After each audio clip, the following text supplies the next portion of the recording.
Shalom Ubracha, bienvenue sur Torah de vie. Ce soir nous allons parler du mois de Elul et de son importance capitale pour le long Bezrat Hashem de la future année Bezrat Hashem. Le mois de Elul a toujours été vu dans le peuple juif, il y a jusqu'à 250 ans en arrière, comme un mois qui entraînait chez le peuple juif des frissons de crainte, de peur. C'est normal puisque c'est les jours qui sont juste avant les grands jours de Rosh Hashanah et de Yom Kippour, qu'on appelle les jours de pénitence, les jours redoutables. Et donc le peuple juif a toujours eu des sentiments de crainte, puisque on rappelle que les noms des mois, comme par exemple notre mois de Elul, ont des sources babylonaises qui sont venues de Babylone, Shemot Alu mi Babel, et donc le mois de Elul, dans un terme araméen, voudrait dire faire une enquête.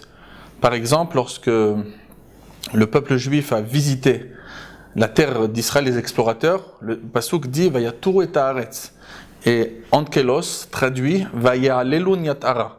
Ils ont enquêté la terre.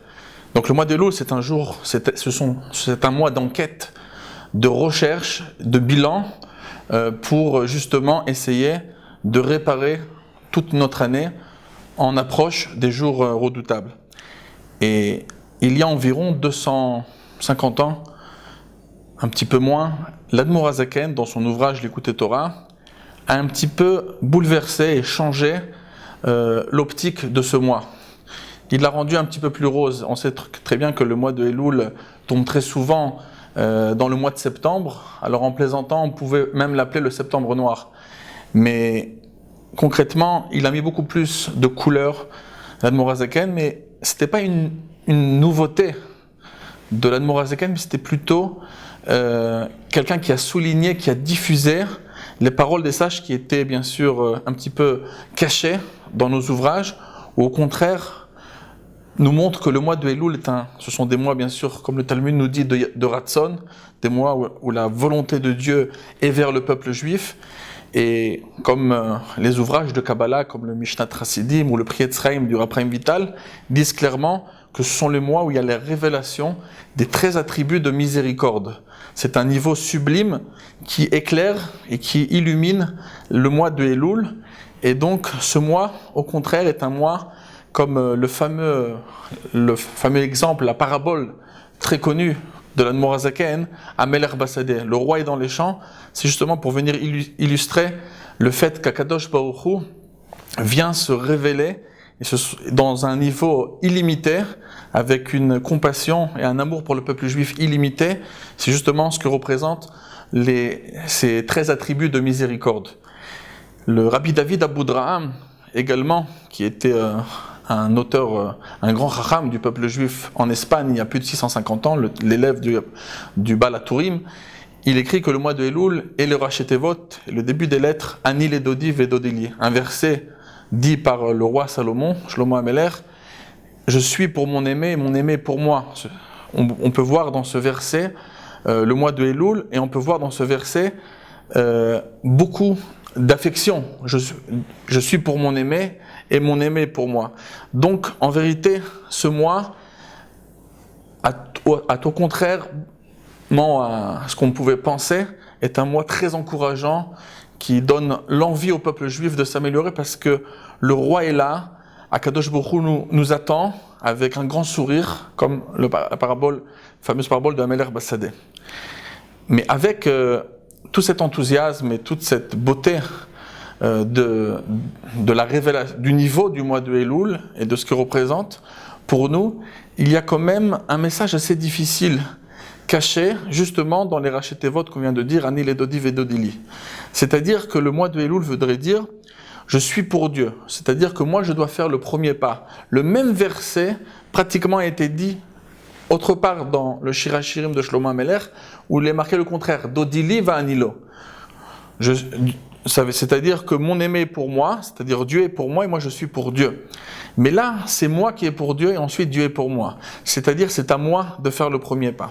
Alors pour comprendre réellement ce que ça veut dire, et justement la difficulté de ce message, c'est que le mois de Tishri, qui est le mois qui vient juste après le mois de Elul, le 7e mois de l'année, qui est pour nous, dans le calendrier juif, le début de l'année, eh ben, ce mois de Tishri, il représente justement un mois très très riche dans les dons d'Akadosh Baruch Hu pour le peuple juif.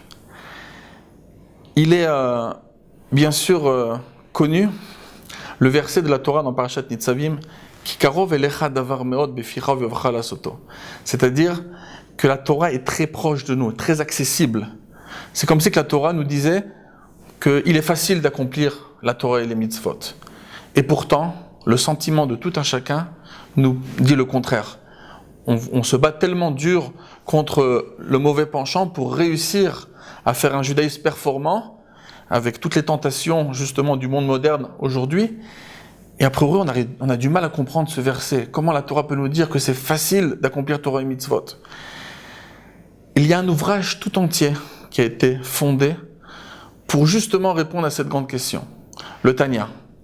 Le Tanya de l'Admor HaZaken a 53 chapitres pour justement répondre à cette grande question, réussir à nous prouver que la Torah est facile. Pour résumer le Tanya, on pourrait dire qu'il va nous démontrer et il va nous montrer comment obtenir 3 choses élémentaires pour la réussite des Torah et Mitzvot et pour justement la rendre plus facile. Il y a la crainte de Dieu, l'amour de Dieu et la simcha shel mitzvah, et la joie de faire les mitzvot. Si la Torah et les mitzvot sont si compliqués à l'accomplissement, c'est justement parce que ces 3 éléments sont manquants. De ressentir de l'amour dans le cœur, comme on dit en français, l'amour donne des ailes. L'amour nous rend les choses faciles. Lorsqu'il manque l'amour dans le cœur d'un juif, c'est-à-dire des fois on peut avoir une conviction intellectuelle pour Torah et Mitzvot, mais on ne ressent pas ça dans le cœur comme un sentiment, dans le cœur comme l'amour qui se trouve dans le cœur. Et lorsqu'on atteint l'amour d'Akadosh Baruch Hu, alors l'accomplissement des Mitzvot devient facile et accessible. La crainte de Dieu ressentie dans le cœur est capable de nous éloigner des interdits de la Torah. Et aussi, il est très important la simcha, la joie. Parce que si on va prendre par exemple un exemple très simple, on va prendre dans les sports de combat un champion de karaté, 3e dan. Il va devoir affronter un jeune sportif qui a à peine une ceinture verte. Alors il est évident que selon le niveau qu'il a atteint, ça devrait être facile pour le gagner. Mais si ce jour-là il s'est levé, ce champion s'est levé avec une mauvaise nouvelle, il est très triste. La tristesse rend en vérité le corps lourd et également nous retire tout l'enthousiasme qu'on a. Et il suffit donc d'un moment de déconcentration. Il suffit d'un manque d'enthousiasme pour qu'un simple sportif d'un niveau beaucoup plus bas est capable de le mettre au tapis. Et c'est exactement comme ça que le Yetzer Hara, qui est assez malin, a compris cette méthode. Il suffit de nous rendre tristes. En vérité, Akadosh Baruch Hu a donné à chacun de nous une âme tellement pure et tellement puissante que très facilement on pourrait se débarrasser du Yetzer Hara. Mais le problème, c'est que des fois on n'a pas d'enthousiasme, on n'a pas de joie. Et c'est justement là que le Yetzer Hara a des chances de nous surprendre et chas v'shalom de nous faire tomber. Et le Tanya donc va venir pour nous apprendre à obtenir cet amour, cette crainte et la joie de la misa pour justement nous rendre la Torah facile. Mais il y a encore un autre secret. Ce secret s'appelle le mois de Tishri. Le mois de Tishri dans la Torah s'appelle le 7e mois. Le 7e mois, ça se lit Chodesh HaShvi'i, mais si on inverse la Nekuda de droite à gauche du Shin, ça devient un Sin. Et là, ça se lit Chodesh HaZvi'i, le mois où on est rassasié.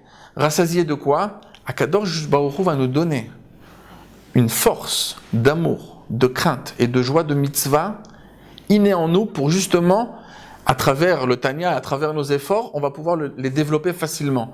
C'est un mois qui est justement basé et conçu pour nous rassasier, Chodesh HaZvi'i, pour nous rassasier de ces 3 éléments-là.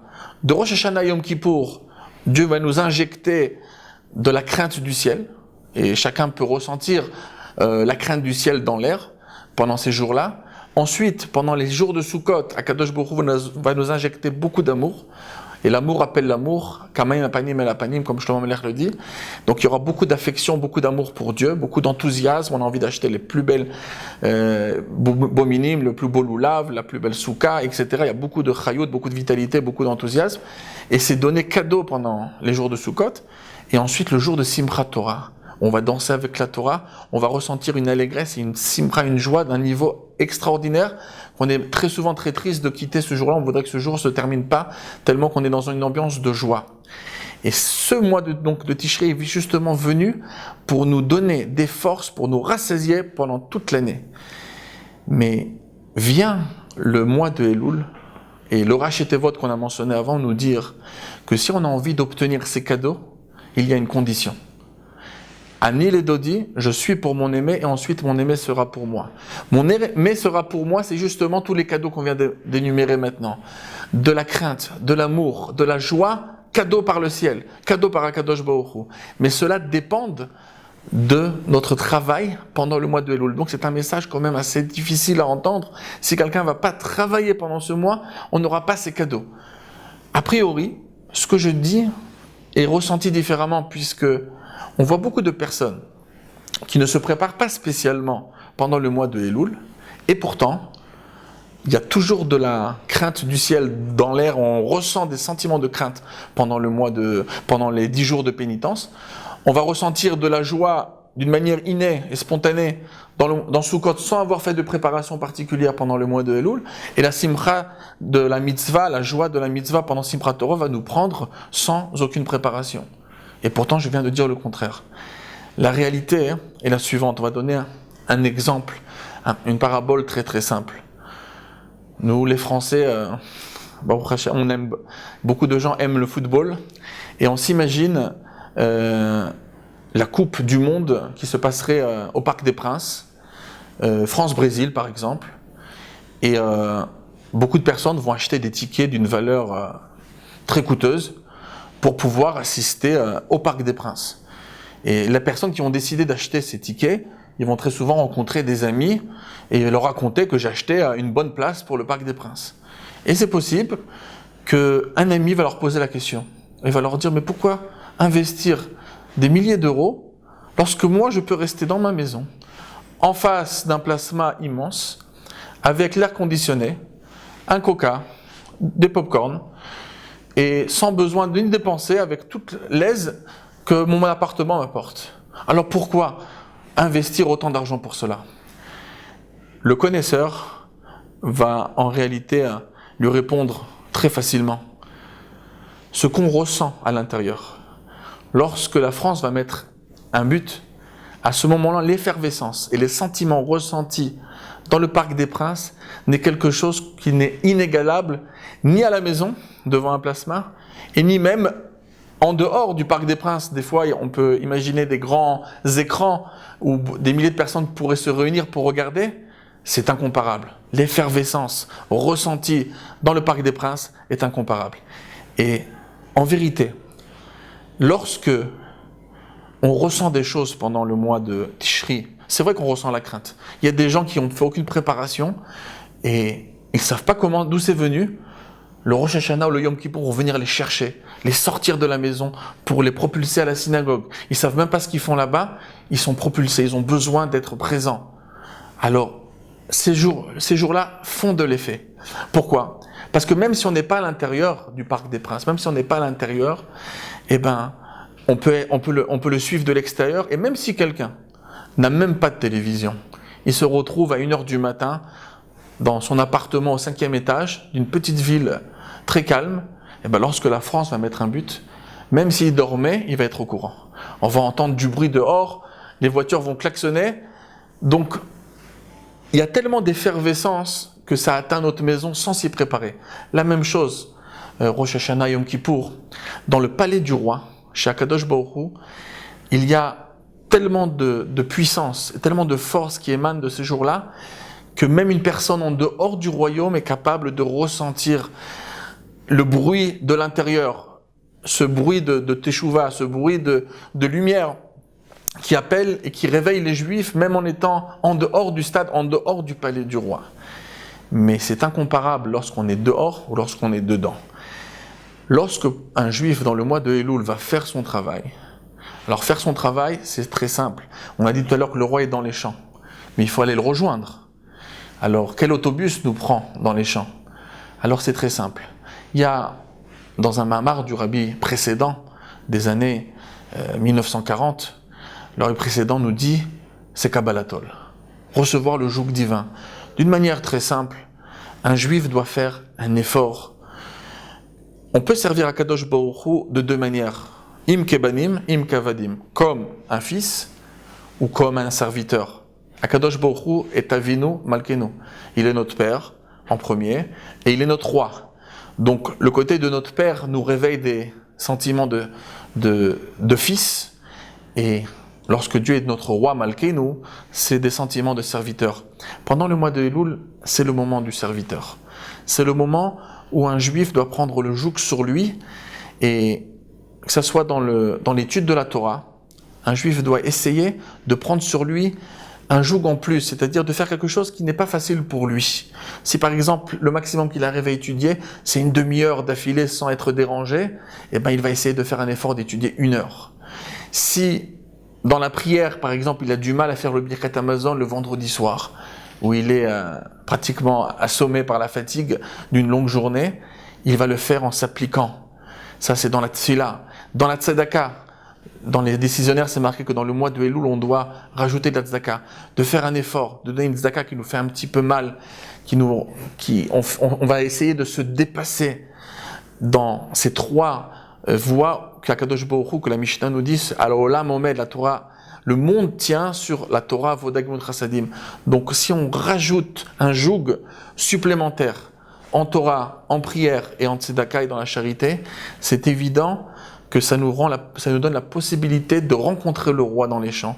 À partir du moment où on sera dans les champs et on rencontrera le roi, on va être entraîné, propulsé, on sera dans la bonne voie, parce que le roi va le recevoir d'une manière souriante, avec beaucoup de chaleur et beaucoup d'amour.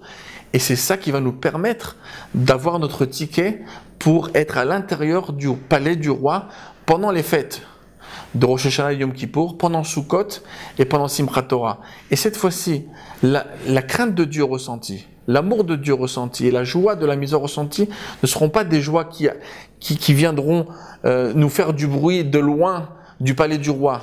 On va être complètement à l'intérieur. Et lorsque c'est à l'intérieur, c'est quelque chose d'inoubliable. C'est tellement inoubliable que ça fait un effet sur toute l'année. Et c'est justement la différence d'être en dehors du palais ou être dans le palais. Lorsqu'on est à l'intérieur, c'est durable. C'est pas un sentiment qui va s'estomper juste après les fêtes, c'est un sentiment qui va rester en nous. C'est pour ça que durant toute l'année, après ces préparations, après avoir obtenu le ticket de notre entrée dans le palais du roi, l'amour ressenti, la crainte ressentie, plus la joie de mitzvah vont être durables et vont nous permettre un accomplissement des mitzvot beaucoup plus facile que jamais, et que je souhaite donc à chacun de nous de faire cet effort. Pendant le mois de Elul, le roi nous attend, le roi est proche de nous. On ne doit pas faire beaucoup de kilomètres, il faut prendre simplement la voie qu'on a dit, faire ces petits efforts dans Torah, Vodag Gemut Chasadim pour rencontrer le roi. Et n'oublions pas que lorsqu'on va le rencontrer, de lui demander une douce et belle année, et surtout une année où Bezrat Hashem, le 3e temple sera reconstruit et tout le peuple juif ensemble à Jérusalem.